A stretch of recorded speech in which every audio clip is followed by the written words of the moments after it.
And this your healthy family as we wrap up Mike Welch's story. It's not a stretch to imagine after surviving a massive heart attack that could have easily killed him. Mike and his wife Lezlee have a new appreciation for life. That's my rebirth date, February the 1st, 2022. Yeah. That was the day Mike's heart stopped and was restarted in just minutes.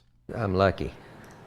You know, I wish that I could remember more to where it would be, you know, real.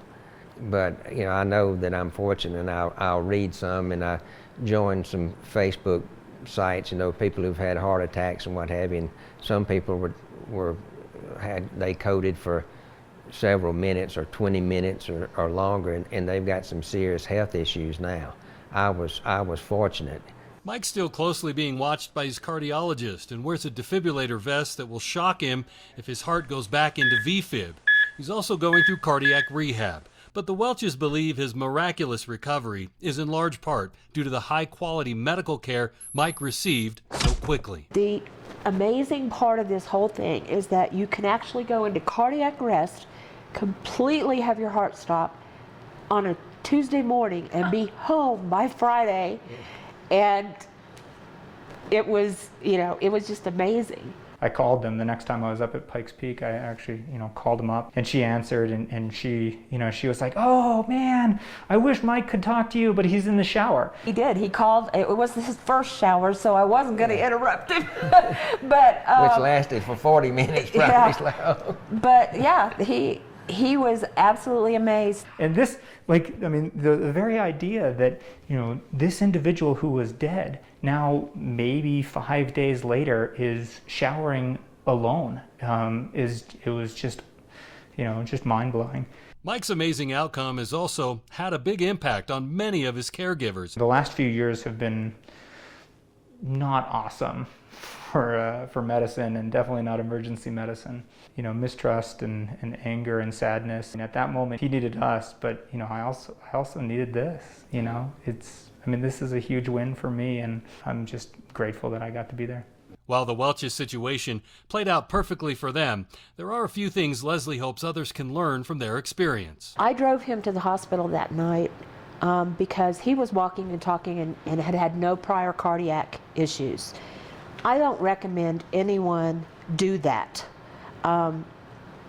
In our case, it worked out for the best. I will not do that again. I will call 911. I mean, we did actually have a conversation about that, right? We talked about, you know, the fact that he had arrested in the waiting room. I mean, that is, you know, mind-boggling. So the fact that they were there and he had a downtime of maybe 3 minutes, right, before he wound up getting, you know, CPR, defibrillation, epi, you know, like, that's mind-boggling.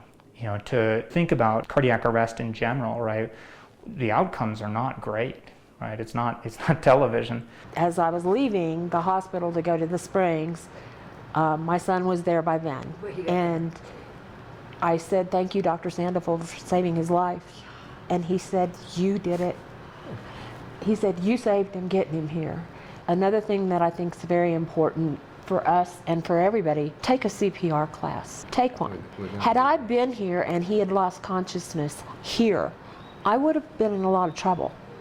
And so that's something we're going to do together. Lezlee also hopes that her neighbors in Woodland Park will learn from what they went through that crazy night and know that quality health care is just minutes away in this small mountain town.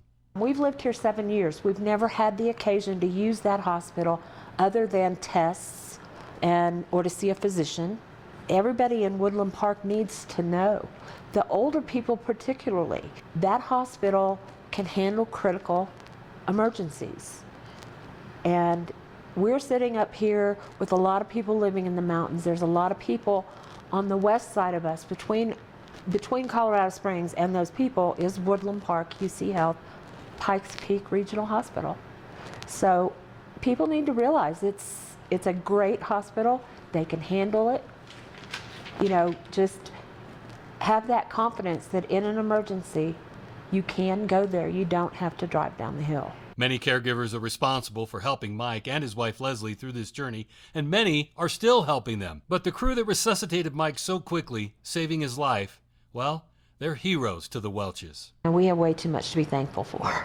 too much Way to too do, much. you know. So given a second chance and a lot out there to see and do. Dr. Sandoval knows that he and his team and the Woodland Park ER were simply doing their job that night. It's what they're prepared to do every time they show up to work. Do I think that I did something that was, you know, beyond what I would expect EMS to do, what I would expect any other ER doc to do? No, right? Like, you know, that is what we train to do, and you know, this is great. I just happened to be lucky enough to be the person who got to help take care of them. Like, you know, and I'm not kidding. Like, this is just one of those things that you know, you just smile about, right? You just feel like this was a great outcome, and this is not always the case. For Your Healthy Family, I'm Myra Cronin. For more stories, head to yourhealthyfamily.com.